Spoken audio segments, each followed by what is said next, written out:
unbearable. How could anyone tolerate this horror?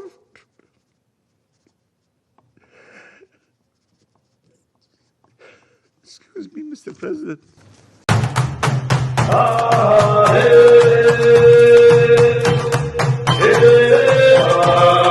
This is Adaka Africa, bringing you the latest. Thank you, Mr. President.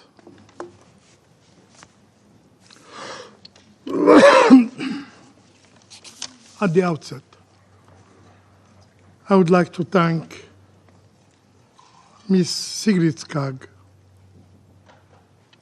and Dr.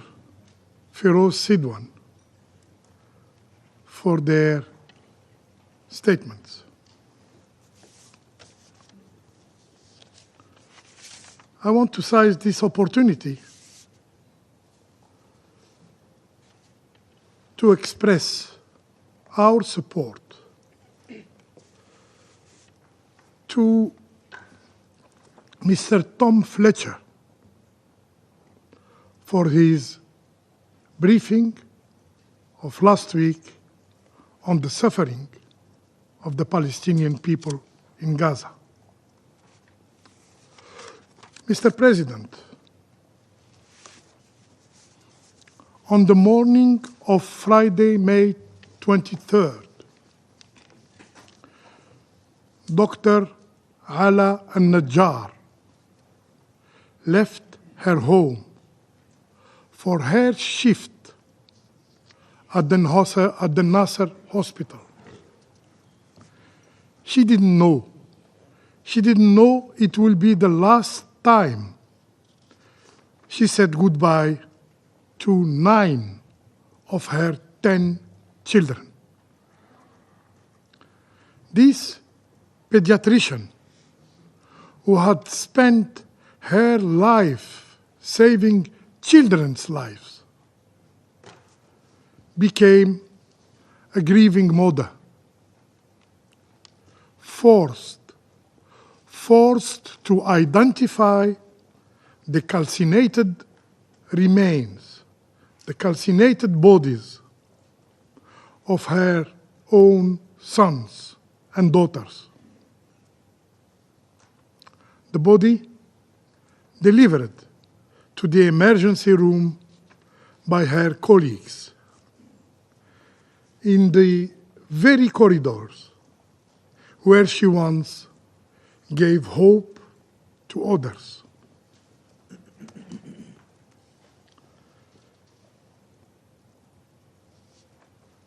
Dr. Najar's children had names: Yahya, Raqan, Raslan, Jubran, Eve, Rifan, Sidin, Luqman, and Sidra. All were killed. The eldest was 12-year-old. The youngest, just 6 months.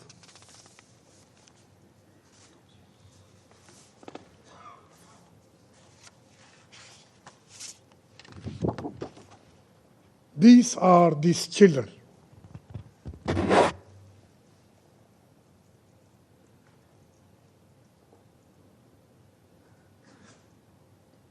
They were not members of a Center for Command and Control of Hamas.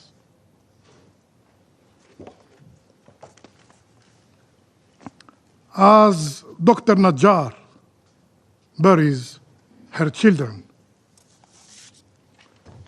this is Dr. Najar.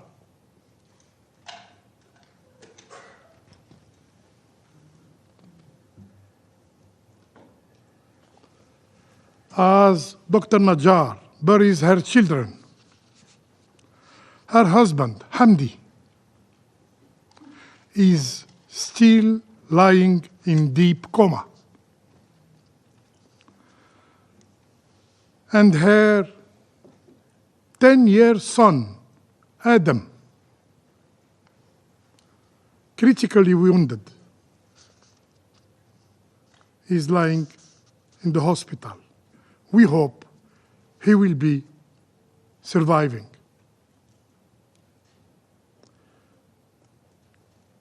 If Hamdi finally awakes,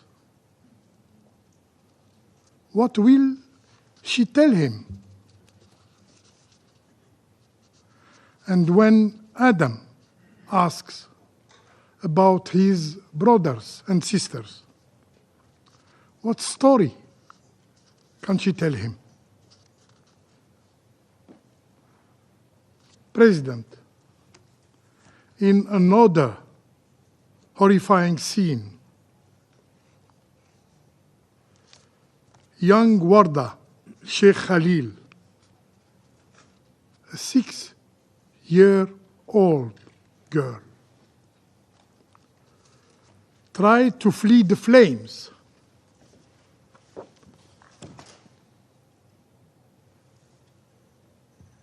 Tried to flee the flames.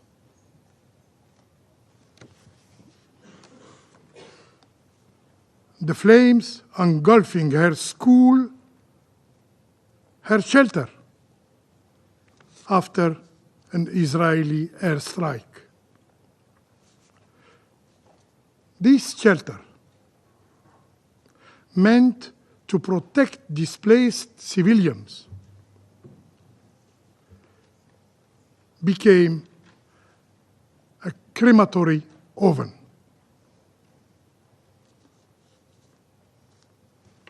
Her mother and siblings were killed. Her father now clings to life. No one in Gaza is spared. Not doctors, not women, not children, and not the displaced. Not even hope itself. Mr. President, figures lost meaning. What is worth of saying 18,000 children dead? These are not only numbers. These are lives. These are dreams.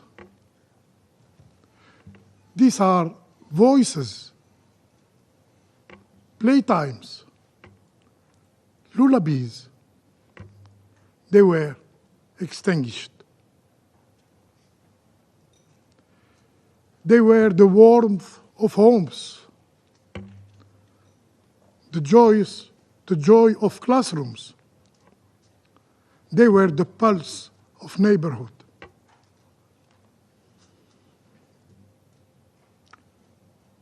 The Israeli army killed them. They killed them deliberately in a mother's arms, in classrooms, in hospitals, in bread lines under staircases,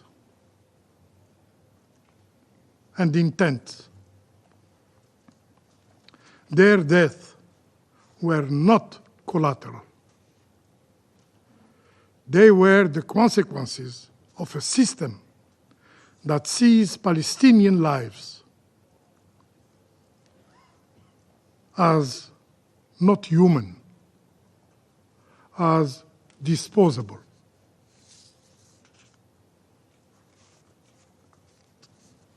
There is no fading echo. It is a scream, and these horrors must end. The remaining survivors must be allowed to live. The world must see these children, the Palestinian children, the children of Gaza, as its own children. For Warda, for Ala, for the thousands, for the 18,000 who never got a chance to say goodbye,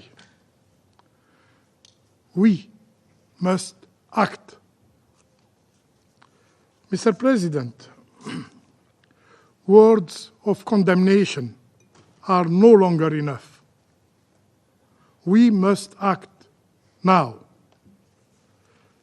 Since October the 7th, Israel, the occupying power, has killed more than 54,000 people. Yes, it's no more 53,000 people. Today, it's 54,000 people. Israel wounded more than 123,000 people. And since March 18 alone, more than 3,900 have been killed and over 11,000 wounded. How many more must die before action is taken by the Security Council? How many orphans must roam the ruins of Gaza? How much more blood must be spilled before this Council acknowledges that enough is enough? My country, Algeria, bears its responsibility and is determined to push the Council to act. The time for indecision is over. Mr. President, the Palestinian people were promised a sovereign state with Al-Quds Sharif as its capital by the General Assembly, by this very Security Council, and by the international community. Yet, 3 decades after Oslo, the dream of a Palestinian state is vanishing under the boots of the Israeli occupation and the silence of the international community. The Israeli occupation persists, emboldened by impunity, by immunity. Settler violence surges. Settlement spreads. Palestinian land is swallowed inch by inch, and holy sites are desecrated while the world looks on. The global system means to uphold justice has become paralyzed. So we ask, what is expected of the Palestinians? Must they continue offering their children on the altar of global inaction? Does the international community still believe in a two-state solution? President, Palestinians, like all human beings, like all people, have the right to life, to dignity, to homeland. They are not an exception.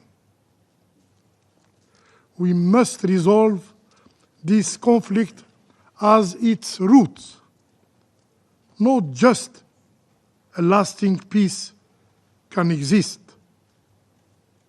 Not just and lasting peace can exist without the realization of the Palestinian people's right to an independent state. As President Abdelmajid Tebboune stated, and I quote, "We must act decisively to end the ongoing historical injustice inflicted upon the Palestinian people. We must urgently revive the peace process, which is currently facing an unprecedented deadlock.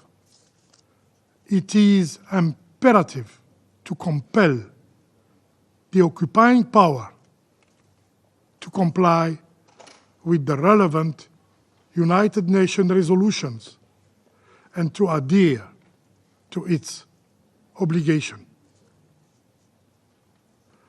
The solution is well known. It's time for its implementation. I thank you. Tell us what you think in the comment. Like and share to friends and family. See you in the next video.